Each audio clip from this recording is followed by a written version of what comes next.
ग्राम धानी में पुलिस अधीक्षक के निर्देशन में जनसंवाद कार्यक्रम थाना प्रभारी दिनेश सिंह चौहान व स्टाफ द्वारा आयोजित किया गया। इस आयोजन में सैकड़ों ग्रामीणों ने भाग लिया। कार्यक्रम के दौरान ग्रामीणों ने रात्रि गश्त व हाट बाजार के दौरान पुलिस बल बढ़ाने की बात रखी। इसके अलावा पूर्व सरपंच द्वारा नए सरपंच को चार्ज नहीं देने का मामला भी सामने आया है, जिस पर चौहान ने कहा कि इस मामले में अधिकारियों से चर्चा कर वैधानिक कार्रवाई की जाएगी। इस दौरान ग्राम सुरक्षा समिति का गठन व उसमें संख्या बढ़ाने के निर्देश भी दिए गए हैं।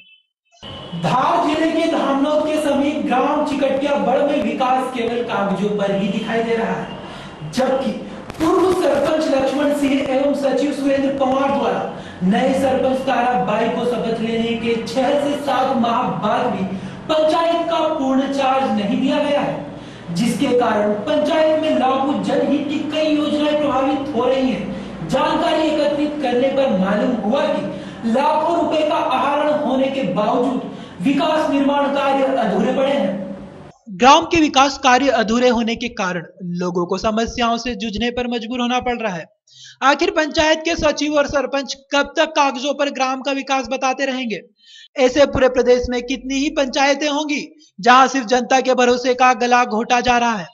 एक और शासन ग्रामीणों के लिए मनरेगा, पंच परमेश्वर, नरेगा, विधायक निधि, सांसद निधि आदि योजनाओं से सुविधाएं मुहैया कराने के लिए करोड़ों रुपए खर्च करती है और वो रुपया सिर्फ सरपंच और ग्राम के छुट भैया नेता ही डकार जाते हैं, परंतु ग्रामीण बेचारे असुविधाओं में पले बड़े और उन्हीं असुविधाओं में खत्म हो जाते हैं। सरकार इनके लिए कितना भी प्रयत्न कर ले, होना तो वही है जो कुर्सी पर बैठे नेताओं को करना होता है।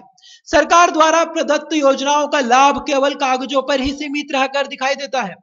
अब हम बात करें एबी रोड 4 लेन पर बसे छोटे से ग्राम चिकटिया बड़ धानी की, तो यहाँ नवनिर्वाचित सरपंच को शपथ लिए 6 माह बीत चुके हैं, परंतु उसे पूर्ण चार्ज आज तक नहीं मिल पाया। अब वह ग्राम के विकास के बारे में सोचे भी तो कैसे? नए सरपंच के द्वारा प्रक्रिया पूर्ण करने के लिए कई बार जनपद अधिकारी से लेकर कलेक्टर तक चार्ज लेने के लिए लिखित में शिकायतें की जा चुकी है, परंतु आज तक कोई सुनवाई नहीं हुई। वहीं पूर्व सरपंच पर भी कोई कार्रवाई नहीं की गई। पूर्व सरपंच को ऐसा कौन सा राजनीतिक हस्त मिला हुआ है जो कुर्सी जाने के बाद भी जमे रहने पर मजबूर कर रहा है?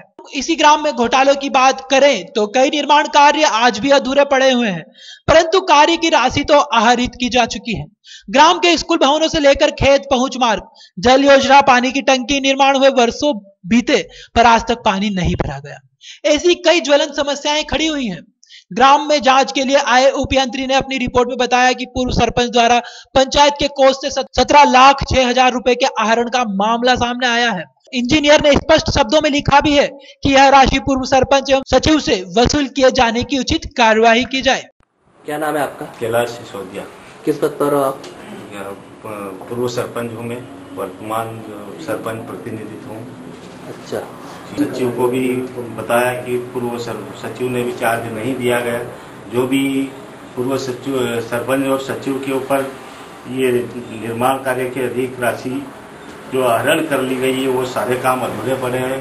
ये कंप्यूटर कक्ष जैसे स्कूल है, शिक्षक का भवन और हितग्राही और योजना के सारे पेंडिंग काम पड़े हुए हैं, तो सभी परेशानियां आ रही है। जो चार्ज नहीं देने से हितग्राही योजना की भी सारी लिस्ट, कूपन वगैरह जो रुपए किलो अनाज की पर्चियां उससे लोगों को नहीं मिली है। हमारे पास लिस्ट नहीं है, रजिस्टर नहीं है। तो कितना आहरण अधिक हुआ है अभी तक पूर्व सरपंच और सचिव द्वारा?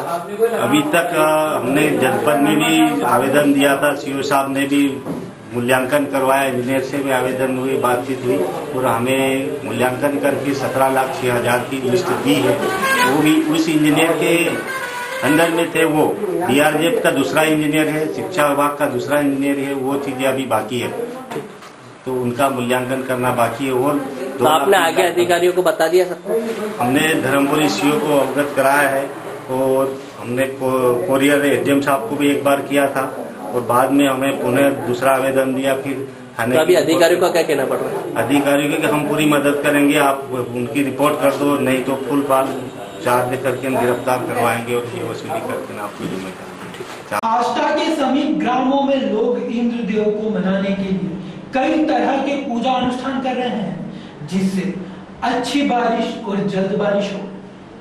ग्राम की महिला जो कि काफी बुजुर्ग है ने कहा कि इस प्रकार के आयोजन करने से भगवान इंद्र पानी के देवता प्रसन्न होकर अच्छी बारिश करेंगे। हमारी फसल जो बारिश नहीं होने से सूखने के कगार पर आ गई है वह बच जाए, ऐसी कामना हम करते हैं। वहीं युवती जो कि पढ़ी लिखी है को भी विश्वास है कि ग्राम के लोगों द्वारा ऐसा किया जाने से पानी अवश्य बरसेगा। तो ग्राम में पड़ियार के नाम से जाने वाले बुजुर्ग का कहना है कि हम इंद्र को मनाने के लिए ऐसा कर रहे हैं। हमने पूजन आरती हवन आदि किया है और देखना है कि 2 से 3 दिनों में कहीं से भी बारिश हो ही जाएगी, उन्हें ऐसी आस्था है। वहीं ग्राम के नौजवान युवकों ने चर्चा के दौरान कहा कि मैं पढ़ा लिखा हूं और मैं इस बात को ही मानता हूं जो ग्राम के बुजुर्गों ने किया है उससे ग्राम में बारिश अवश्य होगी। तो इन लोगों की पूजा आराधना करा रहे पुरोहित दीपेश पाठक से जब बात की तो उनका कहना भी था कि ये प्रथा प्राचीन काल से चली आ रही है। जब फसल बोने के बाद अच्छी बारिश नहीं होती तो लोगों द्वारा ऐसे प्रयास से भगवान के प्रति आस्था प्रकट कर कुछ उपाय किए जाते हैं जिससे ग्राम के वातावरण में बदलाव आए और बारिश हो पाए। देवकला, ये बताओ आप पढ़ी लिखी हो? कौन सी क्लास तक पढ़ी? 12वीं तक पढ़ी हो। इसी गांव में रहती हो। ये प्रथा जो यहाँ गांव में काई है नहीं कि लोगों ने यहाँ गांव से बाहर खाना बनाया, आपको क्या लगता है कि इससे भगवान प्रसन्न हो जाएंगे? हो जाएंगे, हाँ लगता है तो ऐसे ही। पहले भी कभी ऐसा हुआ देखा तुमने? देखा क्या? देखा हुआ था। हाँ, आपको विश्वास है? हाँ हमें है विश्वास भगवान का। आस्था है अपनी कि जिस तरह से हम लोग यहाँ खाना वगैरह हमने बनाया और भगवान प्रसन्न होकर के बारिश करेंगे, बारिश की कामना करेंगे। यार ये बताइए कि इस गांव में आज गांव के बाहर खाना बनाया, क्यों बनाया? ये इंद्र लोक की पूजा के लिए बाहर भोजन के लिए व्यवस्था रखी, पानी के लिए, इसीलिए वहाँ गांव नहा करके वहाँ रोटी खाना पीना रख दिया। इससे क्या होगा? उससे इंद्र देव की पूजा है, वो पानी की हमारा अभिलता है, इसलिए पानी का। इसके पहले कभी हुआ था? और पहला भी एक तो काम कर उससे क्या हुआ? पानी खाया। पानी आया। विश्वास है आपको पानी आएगा? इस तरीके के जो ये टोटका बोलते हैं। हाँ, इसको गांव के बाहर खाना बनाना है। हाँ। खाना किस तरह का खाना बनाते हैं? अरे कोई लड्डू बनाए, कोई बाटी बनाए, कोई चावल बनाए, कोई खिचड़ी बनाए, ये सभी समाज के लोग बनते हैं। कभी कोई पूरी बनाए। इसके बाद क्या करते हैं आप जब खाना बन जाता है? खाना पीना करने के बाद फिर हाथ मुँह धो के निरातौर का नाम लेके गया कि हमें पानी भेजना और हमारी रक्षा करना। फिलहाल इस बुलेटिन में इतना ही। और अधिक खबरों के लिए आप बने रहिए खबर नेशन मध्य प्रदेश के साथ।